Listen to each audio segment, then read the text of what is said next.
द्वापर युग के अंत में पांडव श्री कृष्ण से कहते हैं, हे श्री कृष्ण, ये द्वापर युग का अंत चल रहा है, इसके बाद कलयुग आएगा, कृपया हमें बताइए कलयुग कैसा होगा। तब श्री कृष्ण कहते हैं कि तुम पांडव जंगल में जाओ और वहां तुम्हें जो कुछ भी दिखे उसे मुझे बताओ, फिर मैं तुम्हें बताऊंगा कि कलयुग में सब कैसा होगा। सबसे पहले युधिष्ठिर कहते हैं, हे श्री कृष्ण, मैंने तो 2 सूंड वाला हाथी देखा, मेरे लिए तो ये हैरान कर देने वाला था। श्री कृष्ण कहते हैं, कलयुग में ऐसे लोगों का ही राज होगा जो कि बोलेंगे कुछ और करेंगे कुछ और, जिनके दिमाग में कुछ और चल रहा होगा, उनका कर्म कुछ और होगा। कलयुग में ऐसे ही लोगों का राज होगा।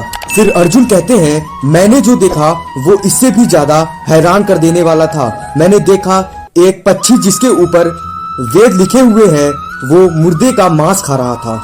श्री कृष्ण कहते हैं, कलयुग में ऐसे ही लोग रहेंगे जो ज्ञान की चर्चा तो करेंगे परंतु उनके अंदर ज्ञान नहीं होगा। वह बड़े पंडित और विद्वान कहलाएंगे परंतु वो देखते रहेंगे कौन सा मनुष्य उनके नाम से संपत्ति कर जाए। तभी भीम कहते हैं, मैंने देखा कि गाय अपने बछड़े को इतना चाटती है कि वो खून से लहूलुहान हो जाता है।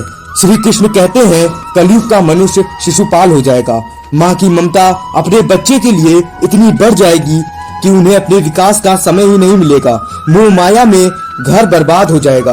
भीम के बाद सहदेव ने पूछा, हे श्री कृष्ण, मैंने देखा 5 से 6 कुओं के बीच में एक गहरा कुआं बिल्कुल खाली था, जबकि ऐसा संभव नहीं हो सकता। फिर श्री कृष्ण उत्तर देते हैं, कलयुग में शादी मुंडन और छोटे छोटे उत्सव ऐसे ही मनाए जाएंगे और उनमें लाखों रुपए लग जाएंगे, लेकिन पड़ोस में अगर कोई गरीब होगा तो उसे कोई पैसे की मदद नहीं करेगा। कहने का तात्पर्य यह है कि खाने के लिए खाना तो होगा परंतु भूख से लोग मर जाएंगे। सहदेव के बाद नकुल श्री कृष्ण से कहते हैं, हे श्री कृष्ण, मैंने देखा एक बड़ी सी चट्टान पहाड़ से गिरती है, लेकिन बड़े से बड़ा वृक्ष भी उसे रोकने में सक्षम नहीं, भी एक छोटा पौधा उसे रोक देता है। श्री कृष्ण कहते हैं, कलयुग में मनुष्य की बुद्धि सीध हो जाएगी और उसका जीवन पतन हो जाएगा। उसको धन और बड़े से बड़ा सत्ता रूपी वृक्ष रोकने में सक्षम नहीं होगा, किंतु हरि नाम बोलने से मनुष्य का पतन रुक जाएगा। अतः कलयुग में हरि नाम ही मोक्ष का एकमात्र मार्ग होगा। Thanks for watching.